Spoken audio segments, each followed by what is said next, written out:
Mau dengar firman-Mu. Haleluya. Amin.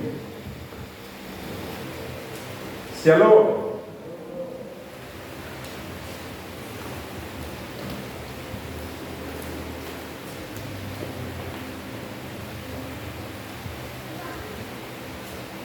Saat ini kita akan dengarkan firman Tuhan.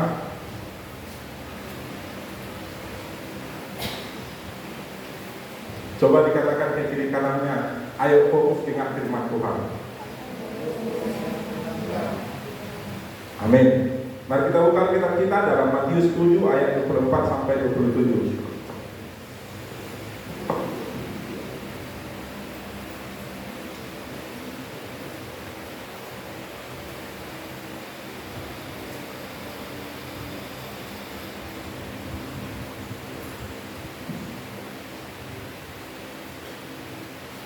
Biar saya sendiri yang membacakannya.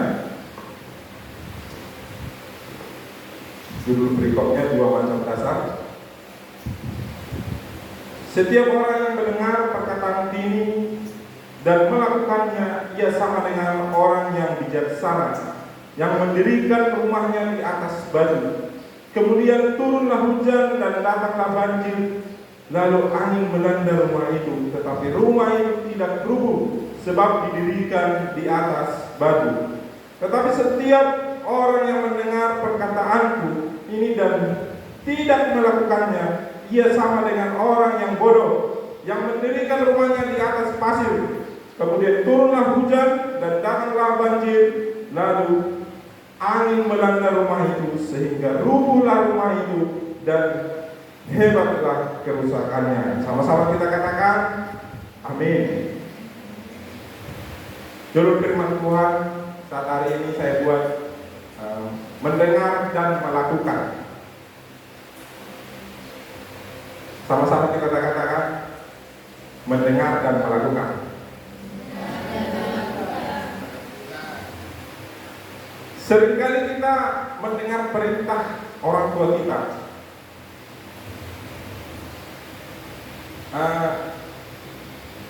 Apakah kita langsung kita lakukan atau kita jawab dengan alasan untuk tidak melakukan?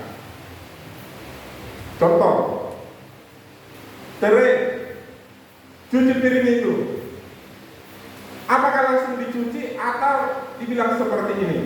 Bentar lagi, nanti, kan masih siang.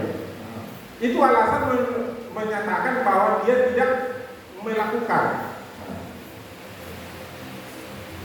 Saudara dikasihi Tuhan, begitu juga dengan firman Tuhan. Sering kita dengar firman Tuhan dan kita buat jawaban untuk tidak melakukan firman itu. Dan jawaban itu dengan firman Tuhan pula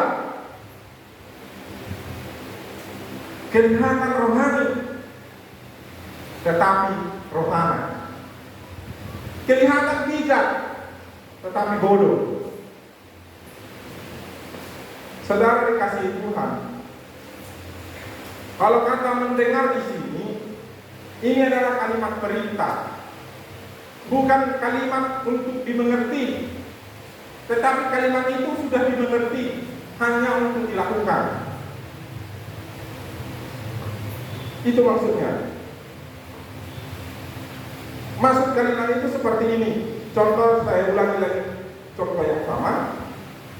Tere cuci piring, itu tidak butuh pengertian bahwa si Terenya sudah mengerti untuk mencuci piring. Dia hanya butuh untuk melakukan. Tetapi dia buat jawaban dengan alasan nanti dulu atau bentar lagi atau si Bora saja atau si ini saja. Dengan alasan supaya dia tidak mengerjakan pekerjaan itu. Dengan alasan dia supaya dia tidak melakukan pekerjaan itu. Sering juga seperti itu di dalam firman Tuhan ini. Sering kita menjawab firman Tuhan itu dengan alasan supaya kita tidak melakukan firman itu. Bahkan kita buat alasan dengan firman itu juga supaya kelihatan rohani, padahal sebenarnya tidak. Supaya kelihatan bijak, padahal bodoh. Karena firman Tuhan ini berkata orang yang tidak melakukan dia adalah orang yang bodoh. Jadi saudara dikasihi Tuhan, kalau seperti itu, mari kita melakukan apa yang kita dengar. Amin. Amin. Mau mendengar bahasa Bataknya membigi. Kalau melakukan bahasa Bataknya mendahu. Jadi taudahu ma anak kata Tuhan kata bigi. Amin. Amin.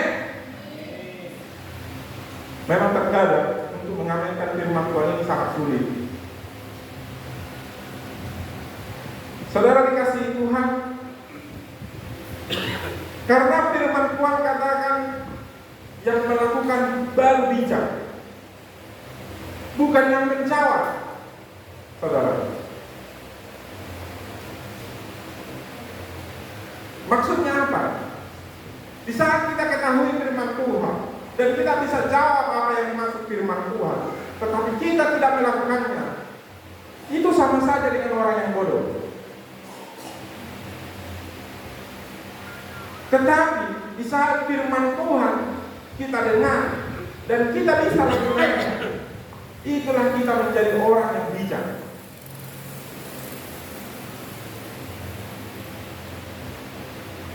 Jadi bagaimana orang yang mendengar dan melakukan firman Tuhan?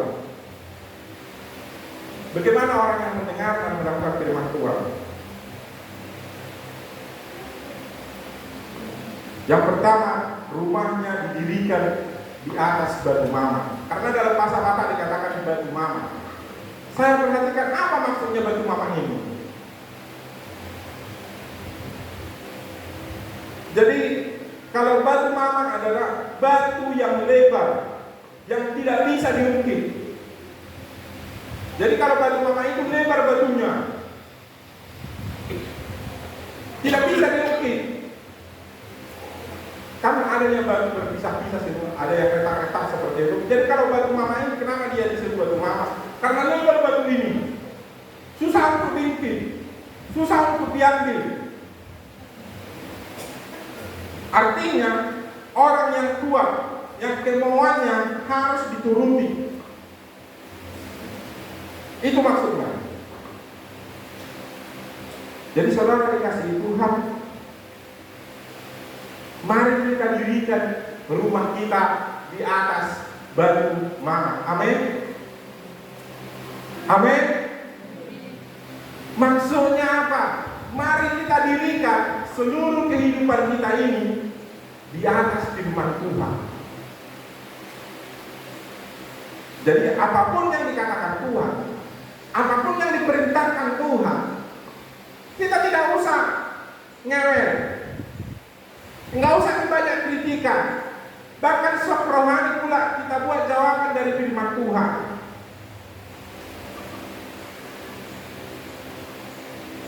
Tetapi mari kita coba lakukan. Sebesar apa yang bisa kita lakukan firman Tuhan itu, supaya itu bisa berpegang di dalam hidup kita. Jangan hanya sekedar kita ketahui, bahkan kita pura-pura tidak tahu.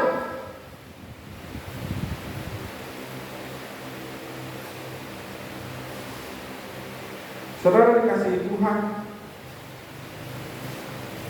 apapun kemauan Tuhan harus dituruti. Kalau sudah Tuhan katakan, mari kita lakukan. Amin. Amin. Kalau Tuhan katakan mengampuni, mari kita mengampuni. Amin. Coba nanti kalau sudah pulang dari gereja ini, siapa yang paling saudara sakiti, coba terus cakapi, bantu, tolong, atau gimana, atau telepon, atau hubungi, atau SMS. Amin. Karena di saat kita lakukan itu membuktikan bahwa kita adalah orang bijak. Mengampuni tidak butuh pengertian, tetapi mengampuni butuh tindakan.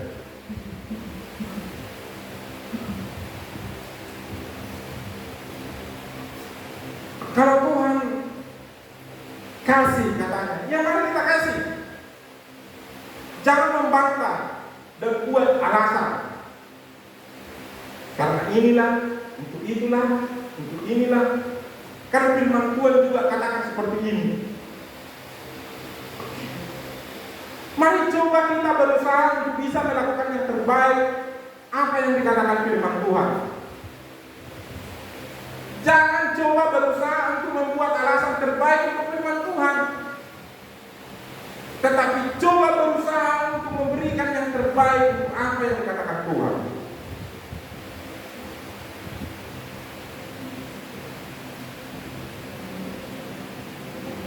Saudara dikasihi Tuhan, jangan kita buat alasan itu dan ini, dan alasan ini rohani pula. Bahkan ada alasan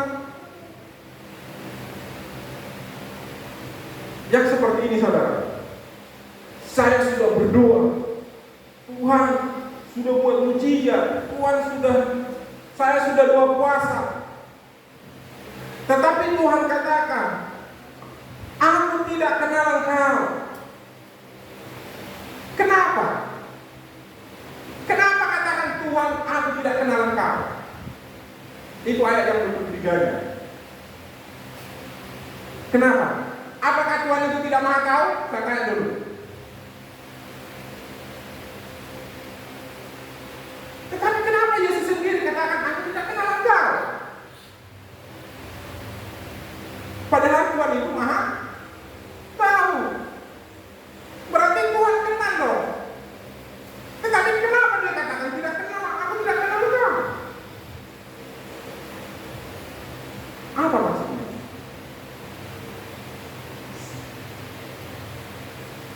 Kenapa?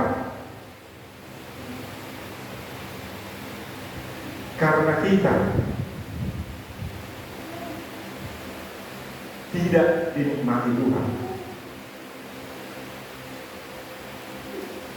Coba katakan ke sebelah kiri kanannya, saya mau dinikmati Tuhan. 1, 2 ya. Jadi kita harus bisa dinikmati Tuhan. Jangan cuma kita yang menikmati Tuhan.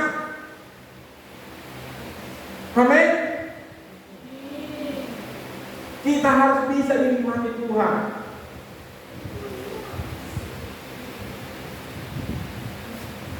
Saudara dikasihi Tuhan, buktinya ya sesudahnya kamu sekalian membuat kejahatan, katanya di situ di ayat itu. Berarti Tuhan kenal bahwa dia adalah si pembuat kejahatan. Jadi Tuhan bukan tidak kenal, tetapi Tuhan tidak menikmati.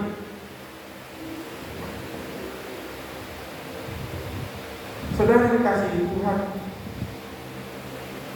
jadi mari kita berusaha supaya Tuhan nikmati kita. Amin. Mulai dari waktu kita, pikiran kita, harta kita, sikap kita, perilaku kita.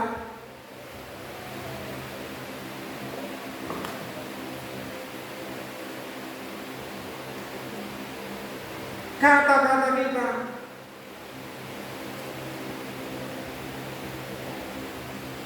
Supaya Tuhan bisa nikmati.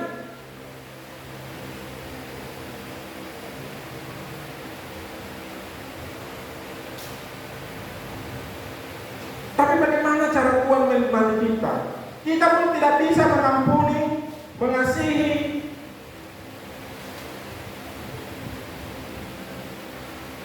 Coba kita baca dulu Matius 25 ayat 40. Salah seorang membaca. Matius 25 ayat 40. Yang cepat.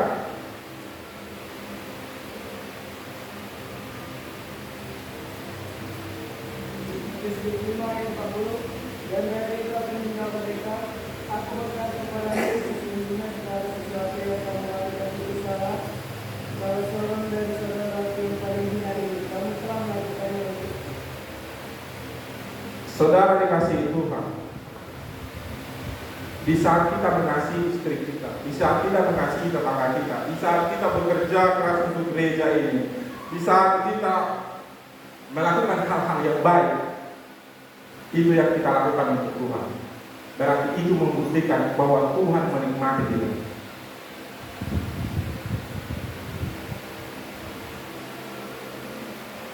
Di saat kita mulai berkata-kata baik, di saat kita bisa mengampuni,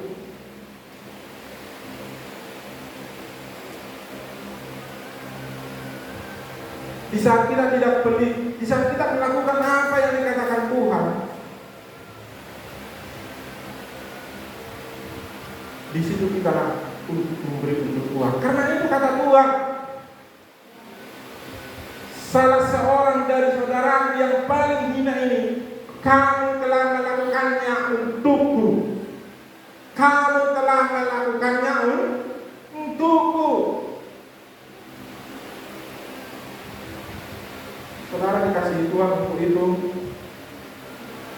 mari kita semangat dan mari kita antusias di dalam melakukan firman Tuhan. Amin.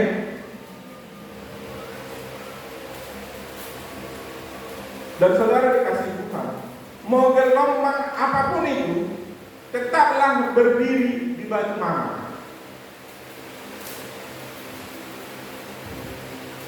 Jangan di saat datang gelombang pergi kau bangun rumahmu di atas pasir.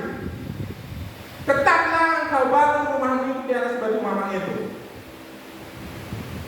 Ini yang seringkali terjadi di dalam orang Kristen.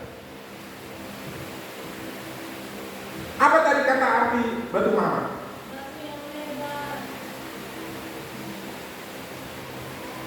Batu mama itu adalah apapun yang dikatakannya harus dituruti. Yaitu firman Tuhan.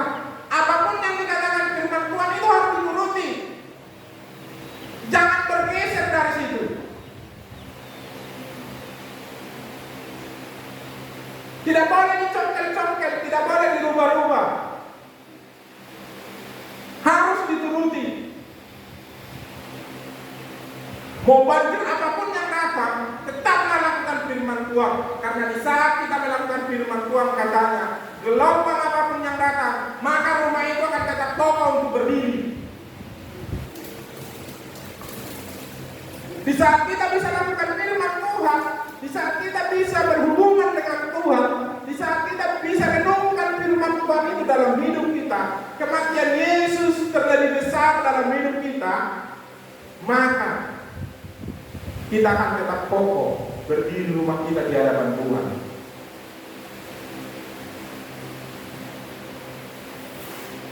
Bagaimana caranya?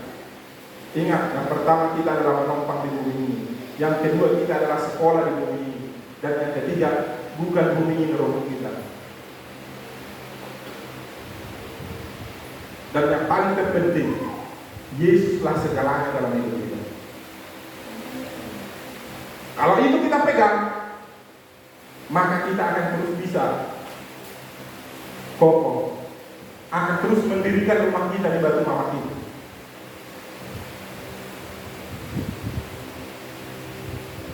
Jadi gelombang apapun itu, tetap taat pada perintah Tuhan dan melakukannya. Jangan buat alasan. Sakitlah, enggak adalah, itulah. Tetapi harus tetap dilakukan supaya tidak roboh. Sekarang saya tanya dulu.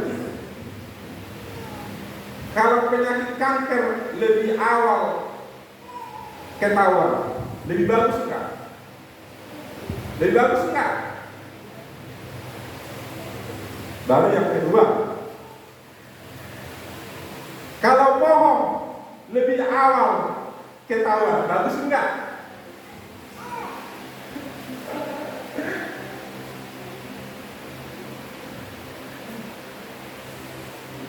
Saudara dikasihi Tuhan,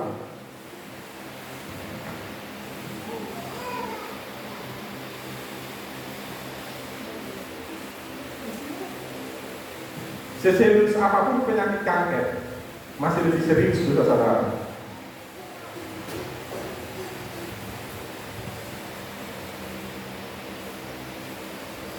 Seserius apapun ekonomi saudara, masih lebih serius dosa saudara. Jadi saudara dikasihi Tuhan, kalau engkau tidak stres di saat lakukan dosa, itu udah gawat.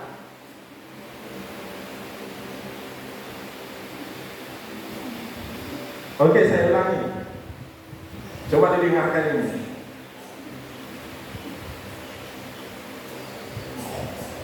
Kalau saudara tidak stres di saat engkau lakukan dosa, itu udah gawat. Mengerti nggak maksudnya?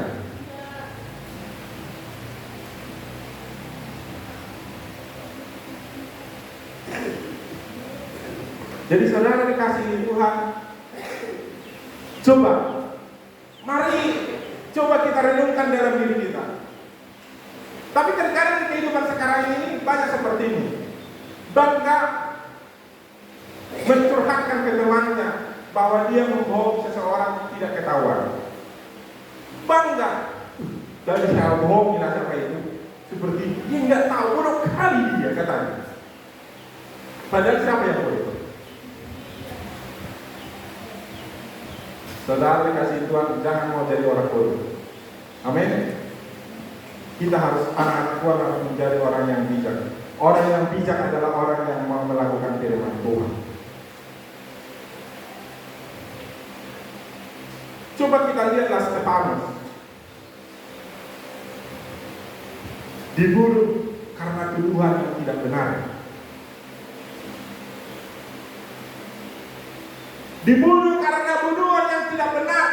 Stefanus adalah orang yang membuat mujizat, orang yang luar biasa, orang yang rendah hati, yang menyediakan makanan bagi para hambanya. Tetapi dia bisa membuat banyak mujizat pada saat itu, sehingga dia dituduh yang tidak benar. Karena dituduh dia yang tidak benar, dia dilempar pakai batu. Walaupun dia sudah buat pembelaan,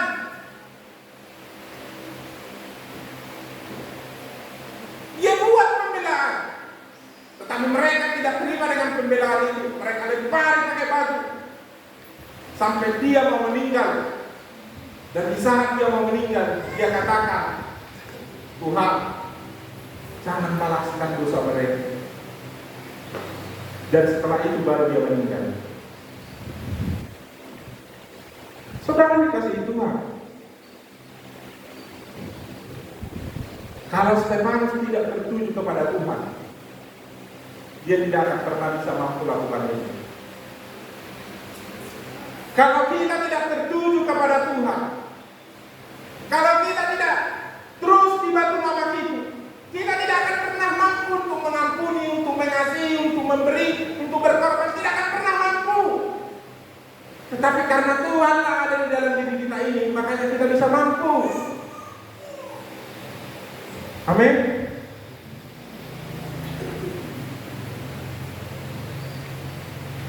Saya nyanyi lagu, walaupun saya kurang pintar nyanyi.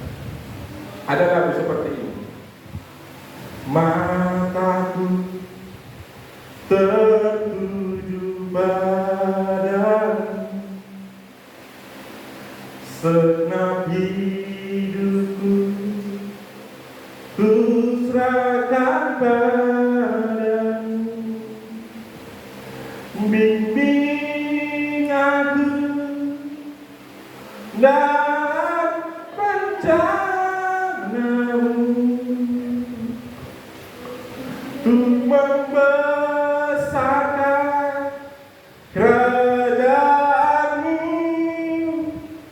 Ku mau mengikuti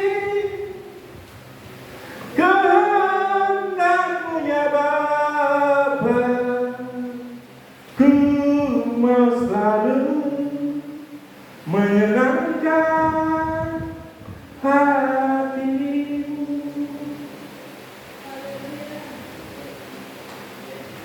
Di saat kita bisa, mata kita tertuju kepada Tuhan, maka semua akan indah. Amin. Maka semuanya akan terasa indah. Saya rasa Stefanus pada saat dia mau meninggal, perasaan dia akan begitu bahagia. Kenapa? Kenapa Stefanus perasaannya begitu bahagia? Di saat dia masih bisa bersama dengan Tuhan. Saudara dikasihi Tuhan, kebahagiaan terbesar dalam hidup kita di saat kita bisa bersama dengan Tuhan, di saat kita bisa melakukan firman Tuhan. Itulah kebahagiaan terbesar dalam hidup ini. Karena lewat itulah kita bisa bersamanya. Kita bisa hidup di dalamnya. Kita bisa hidup di dalam kebenarannya.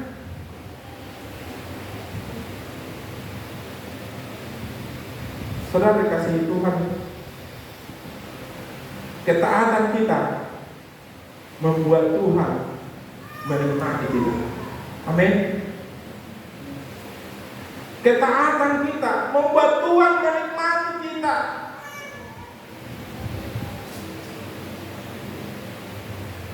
Saudara dikasihi Tuhan, ketaatan ini hanya sederhana, tetapi mari kita mulai.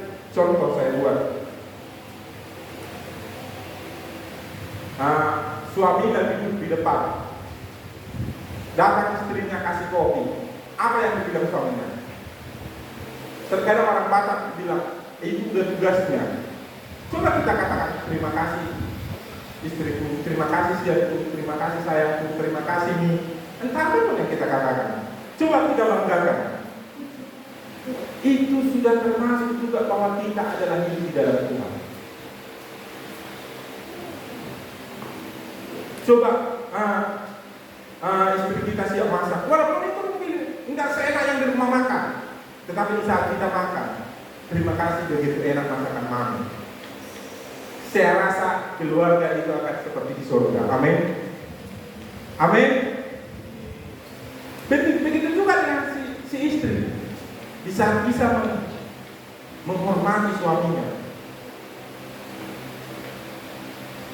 maka kita bisa menikmati hidup ini.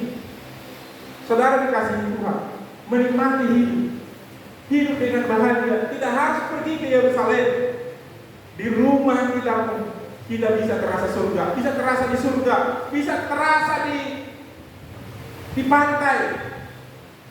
Di saat kita bisa merasakan kedamaian itu bersama Tuhan di dalam keluarga kita.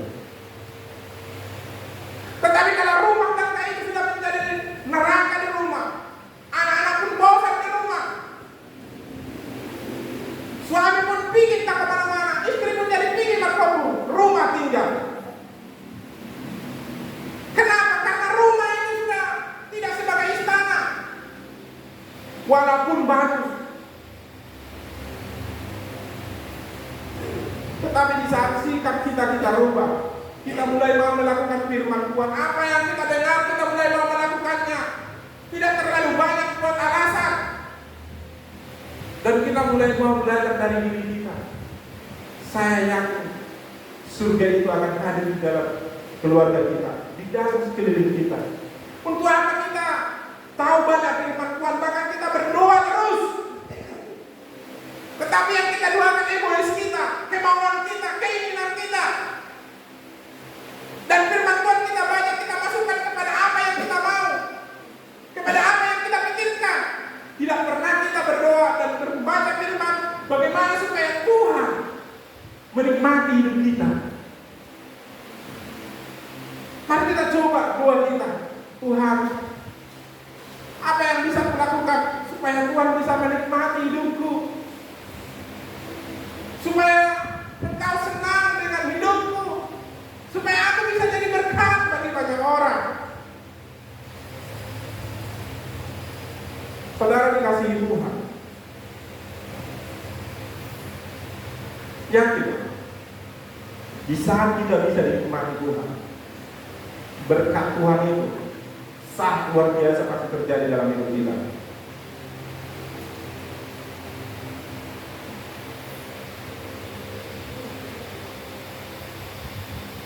Saudara dikasihi Tuhan, saya ketersian sebentar, saya sudah sering saksikan ini. Di saat saya kenal Tuhan, disitulah banyak saya nikmati hidup.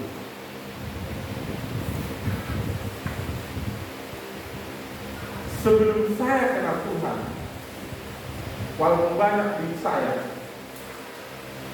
susah untuk menikmati hidup. Saya merasa menderita, saya merasa hampa, saya merasa tidak tahu apa-apa.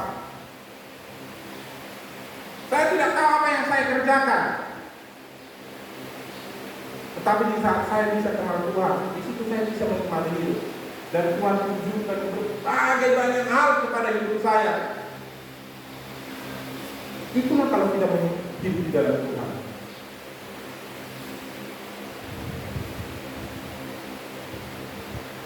Padahal hakikatnya di saat saya kenal Tuhan, disitulah saya bisa dikatakan ekonomi ya sangat minim dibilang. Karena saya ada sekitar 1 tahun atau 2 tahun saya di Tiga dulu. Saya tidak kerja di situ, saya tidak ngapa-ngapain di situ.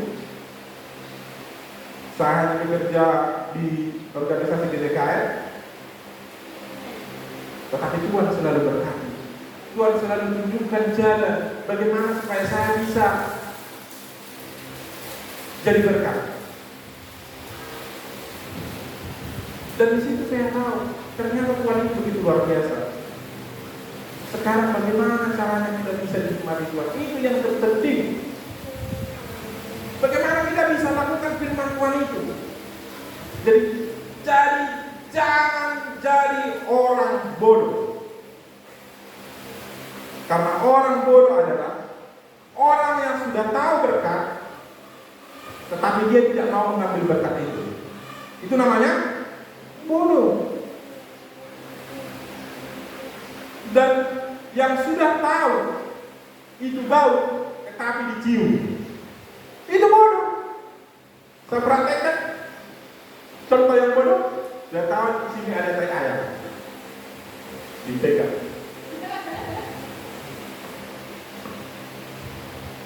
Itu namanya bodoh. Jadi jangan mau jadi orang bodoh.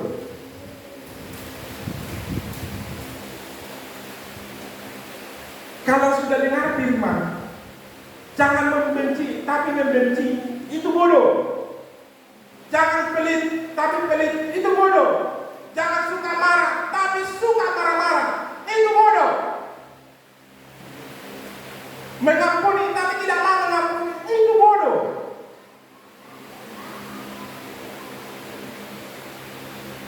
Tetapi jadilah orang bijak. Mari kita lakukan yang terbaik untuk Tuhan. Amin. Mari kita lakukan apa yang kita dengar. Kewajiban kita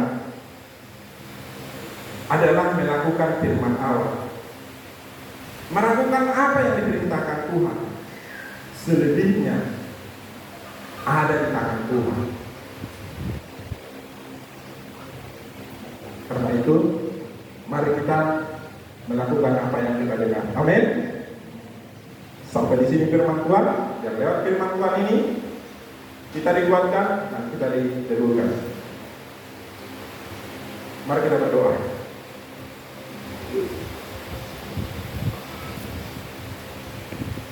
Terima kasih.